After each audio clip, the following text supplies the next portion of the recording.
Welcome to the Big Four Accounting Firms podcast, brought to you by big4accountingfirms.com and the Big Four Accounting Firms YouTube channel. Before we get started, just wanted to remind everybody to support us if you have a chance or if you can. Even $1 helps, and we have a link in the description to a website called Buy Me a Coffee. It's just a way to donate to us and support us. Again, any amount is helpful so that we can keep putting out content. And there's also other ways for you to support us in the show notes to this podcast or on YouTube in the description. In today's podcast, we're going to be talking about a couple of things.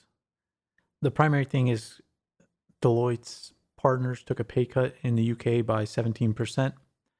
And this was published as a result of Deloitte UK publishing their revenue results. But before we get to the pay cut, which was the biggest news that came out of all this, let's talk about the financial release.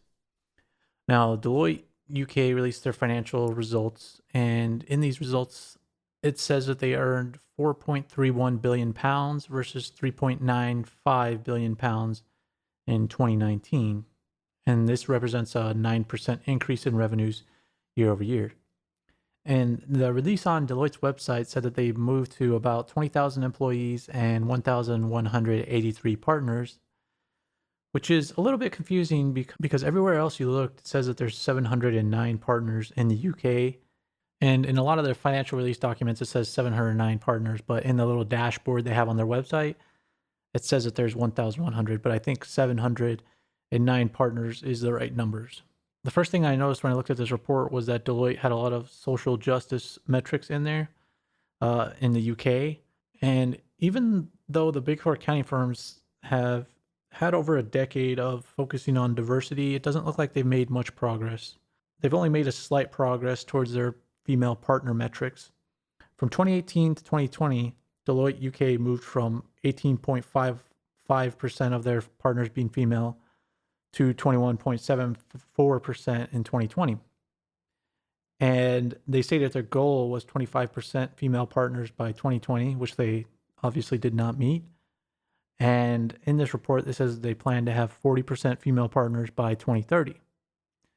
And if you also look in this, the ethnicity pay gap has not improved either. In some years it improved, but it got worse this year as well. So this has been years upon years of the Big Four accounting firms focusing on this diversity and saying they're going to do better. Things have not gotten better, and they continue to publish more data about it. So I'm not sure what they can do at this point. But they keep on saying they're going to do better. And with that, there's also like environmental metrics they have in here that they focus on, but it seems like those metrics change year over year. But the big story from this report is that the Deloitte partners in the UK took a pretty big pay cut. And the headlines you're seeing everywhere is that partners in the UK took a pay cut of 17%. Where did people get this number from? Well, it's pretty amazing that Deloitte actually releases their partner pay in the UK. And I'm sure this is because of regulations in the UK and transparency that they try to have in Europe. And what this shows is that partners made £731,000 on average in the UK. And this is about $950,000 in the United States.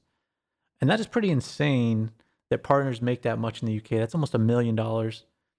And I'm sure that this is because many of the partners in the UK are in London, and London has a pretty high cost of living. That's a pretty big number. That's more than the average partner pay in the United States for sure.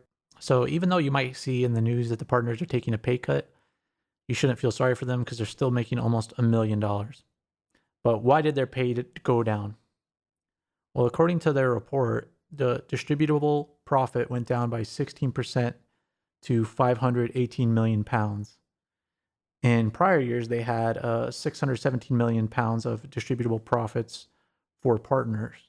And in 2019, their distributable profit was based off of revenue of $3.9 billion, as we said before, and they had employees of 19,104.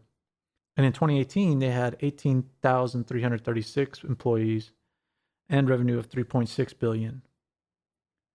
And since that grew to $3.95 billion in 2019, that's a 4% increase in employees, while they had a 10% increase in revenue, and that was from 2018 to 2019. Now, partner pay increased from $832,000 per partner in 2018 to 882,000 in 2019. That's a 6% increase in pay to partners. Now, this year, employees went up to 21,219, and revenue grew to 4.3 billion. And that represents a 9% increase in revenue, while employees grew by 11%. So costs went up big time, while revenues did not grow at the same pace. And this is likely due to consulting not earning enough money. And if you look at their full scorecard, you can see that their consulting businesses did not move up like they had in prior years. Now, they say that their consulting businesses did pretty well, but when you look at the actual revenue, it does not look like that much growth as they had anticipated. And another reason distributable profit might have gone down is because Deloitte had a record fine of 15 million pounds this year from the FRC. So partner pay went down as a result of them being too optimistic early in the year and hiring too many employees, it appears like. We'll have to see how this plays out in the future. Now, in the UK, they've already cut pay and they've cut pensions, but it looks like they might have to cut employees or cut hiring. They definitely have to cut hiring. The partners have not increased that much year over year. There's only about 10 new net partners. That obviously takes into consideration partners that retired. And you have to remember that there's retired partners for Deloitte as well that they have to pay out. So that takes a lot of their money as well. But it looks like Deloitte in the UK, they took a pay cut for partners, but when they're making almost $1 million, it's hard to feel sorry for them, and it's hard to understand why that they should cut employees. It appears that Deloitte UK will have to be a little bit more fiscally conservative this year and hire less people. They'll either have to hire less people or fire people. And so we'll have to keep an eye on that. But stay up to date on all that. Make sure to subscribe to this podcast and subscribe to our YouTube channel. And financially support us through the link in the show notes if you can. And if you can't, just make sure to subscribe to our YouTube, like the video on YouTube, and comment if you can. Thanks for listening.